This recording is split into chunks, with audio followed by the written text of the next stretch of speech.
The Telltale Heart by Edgar Allan Poe. True. Nervous, very, very dreadfully nervous I had been, and am. But why will you say that I am mad? The disease had sharpened my senses, not destroyed, not dulled them. Above all was the sense of hearing acute. I heard all things in the heaven and in the earth. I heard many things in hell. How then am I mad? Hearken and observe how healthily, how calmly I can tell you the whole story. It is impossible to say how first the idea entered my brain, but once conceived, it haunted me, day and night. Object there was none, passion there was none. I loved the old man. He had never wronged me. He had never given me insult. For his gold I had no desire. I think it was his eye. Yes, it was this. He had the eye of a vulture, a pale blue eye, with a film over it. Whenever it fell upon me, my blood ran cold.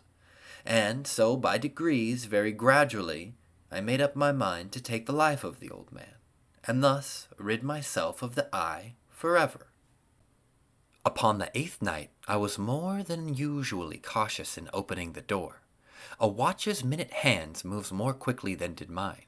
Never before that night had I felt the extent of my own powers, of my sagacity. I would scarcely contain my feelings of triumph, to think that there I was, opening the door, little by little, and he, not even to dream of my secret deeds or thoughts. I fairly chuckled at the idea, and perhaps he heard me, for he moved on the bed suddenly, as if I startled. Now you may think that I drew back, but no. His room was as black as pitch with the thick darkness, and so I knew that he could not see the opening of the door, and I kept pushing it on steadily, steadily.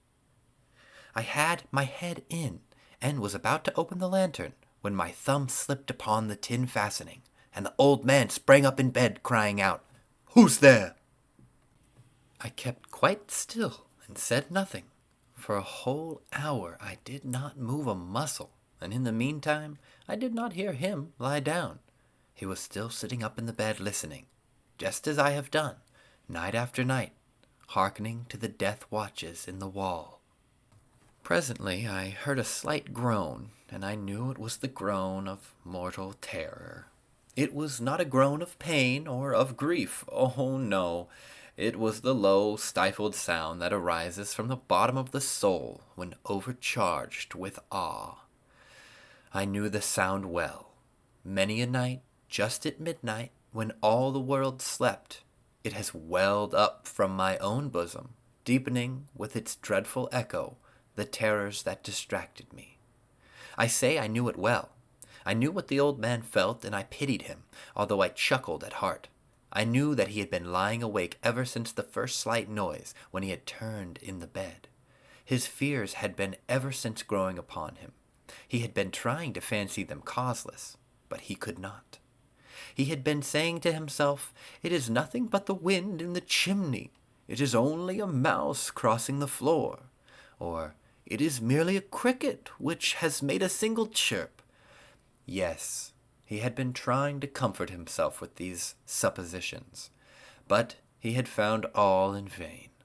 All in vain, because death, in approaching him, had stalked with his black shadow before him, and enveloped the victim, and it was the mournful influence of the unperceived shadow that caused him to feel, although he neither saw nor heard, to feel the presence of my head within the room. When I had waited a long time, very patiently, without hearing him lie down, I resolved to open a very, very little crevice in the lantern. So I opened it. You cannot imagine how stealthily, until, at length, a simple dim ray, like the thread of the spider, shot out the crevice and fell full upon the vulture eye. It was open, wide, wide open, and I grew furious as I gazed upon it. I saw it with perfect distinctness, all a dull blue, with a hideous veil over it that chilled the very marrow in my bones. But I could see nothing else of the old man's face or person, for I had directed the rays, as if by instinct, precisely upon the damned spot. And have I not told you that what you mistake for madness is but over-acuteness of the sense? Now I say, there came to my ears a low, dull, quick sound, such as a watch makes when enveloped in cotton. I knew that sound well, too. It was the beating of the old man's heart. It increased my fury as the beating of a drum stimulates the soldier into courage. But even yet I refrained and kept still. I scarcely breathed. I held the lantern motionless. I tried how steadily I could maintain the ray upon the eve. Meantime, the hellish tattoo of the heart increased. It grew quicker and quicker, and louder every instant. The old man's terror must have been extreme. It grew louder, I say louder every moment. Do you mark me well? I have told you that I am nervous. So I am. And now, at the dead hour of the night, amid the dreadful silence of the old house, so strange a noise as this excited me to uncontrollable terror. Yet for some minutes longer I refrained and stood still. But the beating grew louder. I thought the heart must burst. And now a new anxiety seized me. The sound would be heard by a neighbor. The old man's hour had come. With a loud yell I threw open the lantern and leaped into the room. He shrieked once only.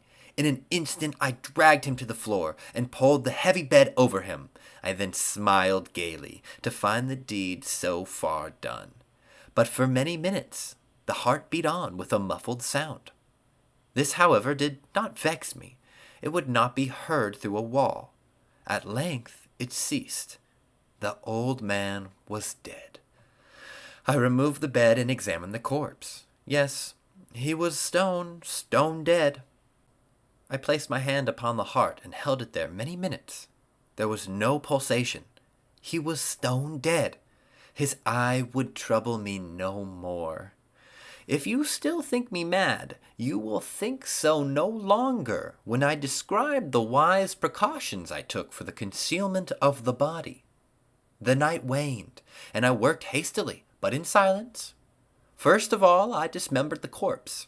I cut off the head and the arms and the legs. I then took up 3 planks from the flooring of the chamber. I deposited all between the scantlings. I then replaced the boards so cleverly, so cunningly, that no human eye, not even his, could have detected anything wrong. There was nothing to wash out, no stain of any kind, no blood spot, whatever. I had been too wary for that. A tub had caught all. Ha! Ha! Ha! Ha! When I made an end of these labors, it was 4 o'clock, still dark as midnight. As the bell sounded the hour, there came a knocking at the street door. I went down to open it with a light heart. For what had I now to fear? There entered 3 men who introduced themselves with perfect suavity as officers of the police. A shriek had been heard by a neighbor during the night. Suspicion of foul play had been aroused. Information had been lodged at the police office, and they had been deputed to search the premises. I smiled, for what had I to fear? I bade the gentleman welcome. The shriek, I said, was my own in a dream. The old man, I mentioned, was absent in the country. I took my visitors all over the house. I bade them search, and search well. I led them, at length, to his chamber. I showed them his treasures, secure, undisturbed. In enthusiasm of my confidence, I brought chairs into the room, and desired them here to rest for their fatigues, while I myself, in the wild audacity of my perfect triumph, placed my own seat upon the very spot beneath which reposed the corpse of the victim. The officers were satisfied. My manner had convinced them. I was singularly at ease. They sat, and while I answered cheerily, they chatted of familiar things. But ere long I felt myself getting pale and wished them gone. My head ached, and I fancied a ringing in my ears, but still they sat and still chatted. The ringing became more distinct. It continued and became more distinct. I talked more freely to get rid of the feeling, but it continued and gained definitiveness, until at length I found that the noise was not within my ears. No doubt I now grew very pale, but I talked more fluently and with a heightened voice. Yet the sound increased, and what could I do? It was a low, dull, quick sound, much such a sound as a watch makes when enveloped in cotton. I gasped for breath, and yet the officers heard it not. I talked more quickly, more vehemently, but the noise steadily increased. I arose and argued about trifles in a high key and with violent gesticulations, but the noise steadily increased. Why would they not be gone?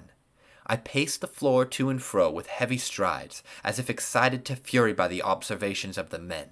But the noise steadily increased. Oh, God! What could I do? I foamed, I raved, I swore. I swung the chair upon which I had been sitting and gated it upon the boards, but the noise arose over all and continually increased. It grew louder, louder, louder, and still the men chatted pleasantly and smiled. Was it possible they heard not? Almighty God! No, no, they heard. They suspected, they knew. They were making a mockery of my horror. This I thought, and this I think. But anything was better than this agony. Anything more tolerable than this derision. I could bear those hypocritical smiles no longer. I felt that I must scream or die, and now, again, hark, louder, louder, louder, louder.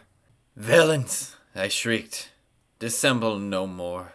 I admit the deed. Tear up the planks. Here, here! It is the beating of his hideous heart."